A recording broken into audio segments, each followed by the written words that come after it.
Welcome guys, I'm Al. I'm Arash. And this is the Call to Whiskey. All hail cow. Today we're talking about Douglas Laing. They recently did a pre-release of some of the whiskeys, and we have a little small piece of the Big Peat Peatrichor cask strength version. So let's take a look. Peat. Welcome back. So Big Peat Petrichor is a play on words. It's the petrichor, petrichor, right? Petrichor just means wet earth, right? It's that smell you get when it first rains. So as long as it doesn't mean flat earth, we're okay.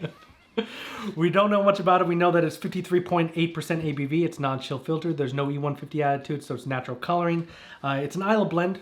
They probably use the same distilleries that they always use, though, but more Ardbeg, Colilla, and Port Allen. That's all we know about it. We only have a small tasting of it, so let's take a look. Should be exciting. All right, let's take a look at the nose.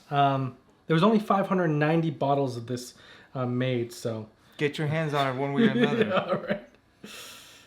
Ooh. The peat and saltiness coming right off the bat. That is bold. Big Peat is always pretty bold and big, big peat, right? Really? I was not expecting that at all. I was thinking of a cherry finish or something like that. Yeah, but it's always been very bold, and this is no exception. You're getting that brine. Thank you. Smoke. A little bit like lemon zest. Those C notes are right there. It's like it's briny. Yeah, it's like briny, but like you really do get that fresh rain petrichor like note to it. It's really there. It's like wet leaves. It smells delicious. Yeah. Shall we try it? Let's take a look at the palate. It's smoke, sea salt. It's not as sweet as the nose was. The nose gave a little bit more sweetness. It's surprisingly, it's tobacco-y a little bit. A little bit of tobacco-y, the aftertaste. I could taste that. Tobacco leaves. Just like a hint of lemon zest.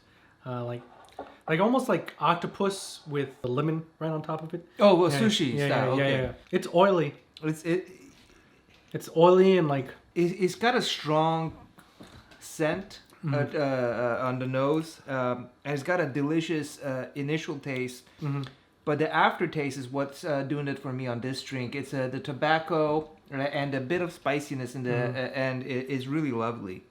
Again, we don't know much about it. It hasn't been released yet at the time of this filming, and I believe they're going to be releasing this for the Malts Festival release.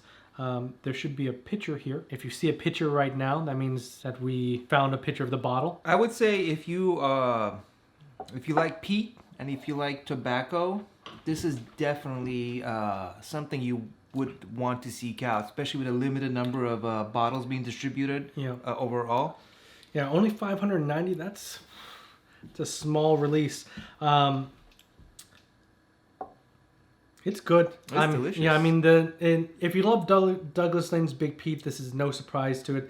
It definitely has a little bit more of like a briny, like salt air note than that the other Douglas Laing doesn't have. A bit of a spiciness in the end on the palate.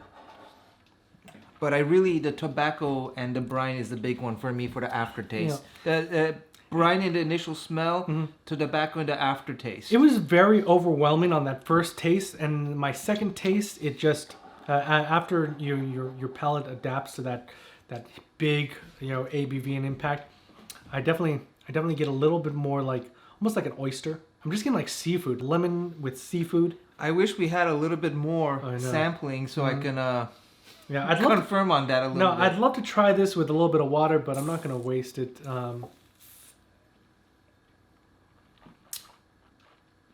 So would you recommend this with seafood, perhaps? Yeah, I would dunk my sushi in this if I could. Yeah, no, I'm tasting a bit of the oyster you're talking about. It's very oceany. Yeah. This is great. If you can get your hands on it, definitely try it. This is our little small tasting set. So, all hail cow.